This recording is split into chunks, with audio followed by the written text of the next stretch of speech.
अस्सलाम वालेकुम दोस्तों, कैसे हैं आप। हज़रत गौस अली शाह साहब रहमत उल्लाह अलैह तज़किरा गौसिया में फरमाते हैं कि एक रोज़ मैं मुर्शिद की खिदमत में हाज़िर हुआ। इस वक्त बेसबाती दुनिया का जिक्र था।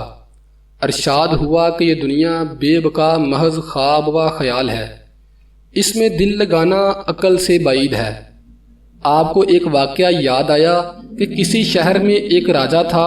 इसने महल के खानसामों से कहा कि जल्दी से खाना तैयार करो, भूख लगी है। गर्ज खाने की तैयारी होने लगी और राजा साहब को नींद आ गई। ख्वाब में देखते हैं कि शिकार के वास्ते माँ पूरे लश्कर जंगल की तरफ रवाना हुए हैं। एक जानिब से हरन निकला, राजा ने इसके पीछे घोड़ा दुराया और लश्कर से जुदा होकर बहुत दूर पहुंचकर शिकार किया। वापस पलटने लगे तो मारे प्यास के बेताब हो गए। इधर उधर पानी तलाश किया। करीब ही एक गांव नजर आया जिसके करीब एक कुआं था। कुएं के पास खड़ी बैंगन की लड़की पानी भर रही थी।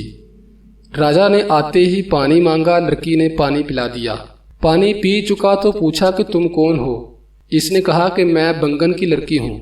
राजा को बहुत अफसोस हुआ कि हाय, मेरा तो धर्म जाता रहा। लड़की घड़ा लेकर घर को रवाना हुई। राजा साहब इसके पीछे चले गए। घर वालों ने पूछा कि महाराजा साहब, आप यहाँ कैसे तशरीफ लाए। राजा ने कहा कि मेरा तो धर्म जाता रहा, इसके हाथ से पानी पी लिया है, अब मैं तुम लोगों में रहूंगा। बंगी ने तमाम बरादरी जमा की और इसको बंगियों में दाखिल करके लड़की की शादी राजा साहब से कर दी। अब राजा बंगी बन गए थे। टोकरा उठाना, जारू देना, ये सब इसी के काम थे। 12 बरस इसी हाल में गुजर गए। इनके यहाँ औलाद भी पैदा हुई और कुछ अरसा बाद बीमार हुए। बहुत ज़्यादा इलाज करवाने के बाद कुछ सूदमंद साबित ना हुआ तो इसी हालत में मर गए। ख्वाब में जब राजा साहब मरे तो इनकी आंख खुल गई। राजा को बहुत जुनून पैदा हुआ कि ये क्या मामला था। पूछा कि हम कितनी देर सोए हैं। लोगों ने जवाब दिया कि साहब, अभी आपने खाने की तैयारी का हुक्म दिया है, कुछ यूं ही आपकी आंख लग गई थी। खाना तैयार हुआ चाहता है, तशरीफ लाइए। खाना तैयार करने का हुक्म दिया और कहा कि लश्कर तैयार करो, शिकार को चलेंगे।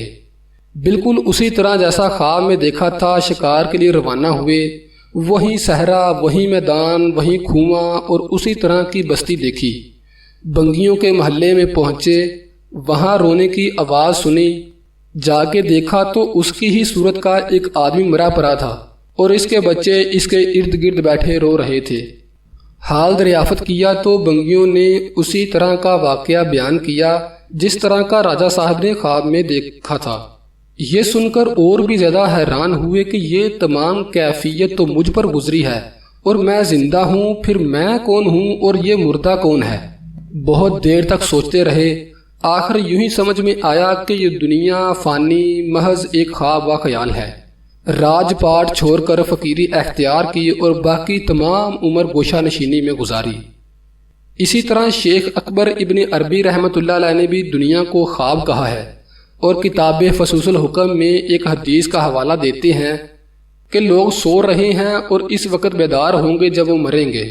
अल्लाह ताला कुरान पाक में सूरत यासीन की आयात नंबर 51-52 में फरमाते हैं, और जिस दिन सूर फूंका जाएगा तो वो फौरन अपनी कब्रों से निकलकर अपने रब की तरफ दौड़े चले आएंगे। कहेंगे कि हाय अफसोस, किसने हमें जगा दिया। यूं ही है जो रहमान ने वादा किया था और रसूलों ने सच कहा था। सूरत अल हदीद की आयात नंबर 22 में है, और मोमिनों के लिए अल्लाह की तरफ से बख्शिश और रजामंदी है और दुनिया की ज़िंदगी तो फरेब और धोखा है। दोस्तों, जब हम कोई दिलचस्प ड्रामा या फिल्म देखते हैं तो देखने में इस कदर महव हो जाते हैं कि हम अपने इर्द गिर्द के माहौल से भी यकसर कट जाते हैं। यहाँ तक कि फिल्म के किरदारों को स्क्रीन पर देखकर खुश भी होते हैं और किसी गमगीन किरदार पर अफसुर्दा भी हो जाते हैं।